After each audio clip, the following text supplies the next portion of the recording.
Conflict management, skills for harmonious interactions. Hello, everyone.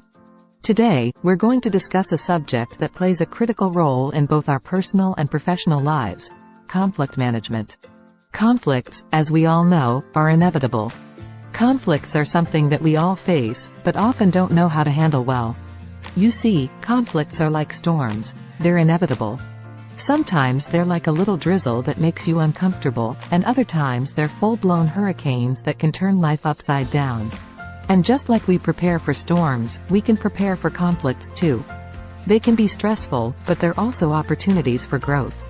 Understanding how to manage conflicts can improve your relationships and create a more positive environment around you.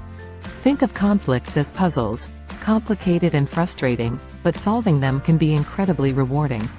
Firstly, let's take a look at what causes conflicts. They can occur between two individuals, within yourself, among a group, or even between entire departments in an organization. They can spring up between friends, within families, among team members, or even between entire divisions in a corporation. What's at the root? Usually, it's something simple yet impactful. Take scarcity of resources, for example. Imagine in a household, two siblings are vying for the sole family computer because both have assignments due. A simple cause, but if not handled well, it can escalate into a long-term grudge. Imagine two co-workers fighting over the only functional printer in the office because they both have urgent reports to submit. Simple cause, but it can lead to an ugly fight if not managed well. Another classic reason is differing values and beliefs. This often happens in diverse workplaces or even within families. Let's say you believe in saving for a rainy day, but your spouse loves to live in the moment, spending freely.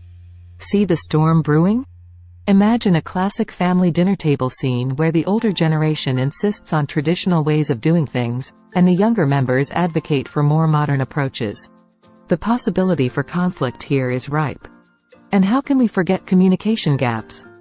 How many times has a text message or email led to misunderstanding because it lacked context or tone?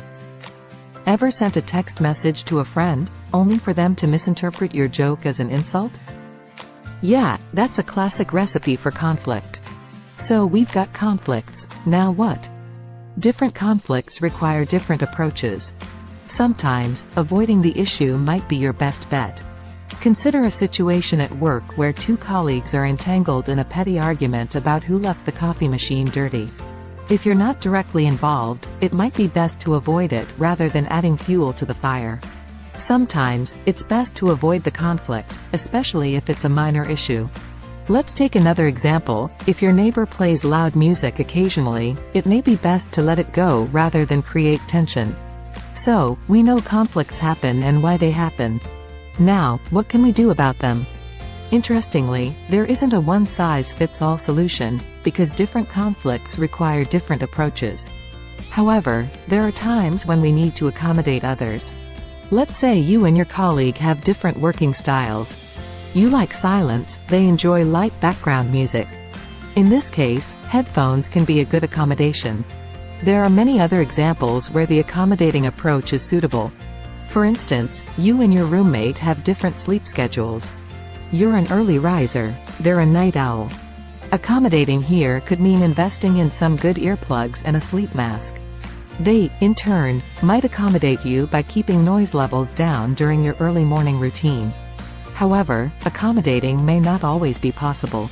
Here are some situations where standing your ground is important. Imagine you're a vegetarian and your colleagues keep insisting that you join them at a steakhouse. Here, asserting your dietary choices may be essential for your well-being. In life, now and then, there will be moments when you need to assert yourself. Let's take another example. Suppose you're part of a team, and you believe strongly that your strategy for a project is the most efficient. If the stakes are high, taking a stand and arguing your case with data and facts could be the right approach. But what about compromise and collaboration? These are the golden words in conflict management. Compromise means meeting halfway. It's the win-win we aim for. Imagine two siblings fighting over the TV remote. One wants to watch a movie, the other wants to play video games. They could compromise by agreeing to watch a movie now and play video games later. Imagine you're planning a family vacation. Your partner wants to go to the beach. You want to explore a new city.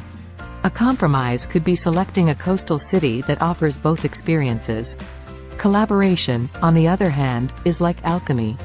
It turns conflict into an opportunity to come up with something new that benefits everyone. For instance, two departments in a company may have different budget needs, but by collaborating, they could find a way to efficiently share resources. Consider a workplace example where the marketing and engineering teams are at odds over a product launch timeline. Marketing wants more time for a promotional campaign, while engineering wants to release as soon as testing is done. Here, collaboration could mean devising a phased launch. Initial release to a smaller audience allows the engineering team to gather user feedback while giving the marketing team time to drum up excitement for a broader launch later. To resolve conflicts, it's crucial to recognize there's a problem, understand it fully by speaking to everyone involved, and communicate openly. Don't forget to brainstorm solutions, and once everyone agrees, take action. Throughout this process, remember to listen actively, be objective, and act in a timely manner. Let's look at the steps we need to take for conflict resolution. To resolve conflicts effectively, you should 1. Acknowledge that a conflict exists. 2. Open lines of communication and gather information from all parties involved. 3. Brainstorm possible solutions. 4. Pick the most suitable solution and execute it. And here is a quick recap. Types of conflicts. Interpersonal conflicts, between two individuals due to different perspectives. Interpersonal conflicts, within oneself, dealing with your thoughts and emotions. Group conflicts, among members of a group, possibly over resources or different viewpoints. Organizational conflicts, between different departments or levels in an organization. Causes of conflicts. Resource scarcity, fighting over limited resources. Values and beliefs, different ethical or cultural perspectives. Communication gap, misunderstandings or misinterpretations. 5 conflict management styles. Avoiding, sometimes it's better to not engage. Best for minor issues. Accommodating, putting the other person's needs before your own. Competing, standing up for your own rights at the expense of others. Compromising, both parties give up something to meet halfway. Collaborating, finding a mutually beneficial solution. Conflict resolution steps. Acknowledge the conflict. Recognize the issue exists and commit to resolving it. Understand the issue, gather information from all parties involved.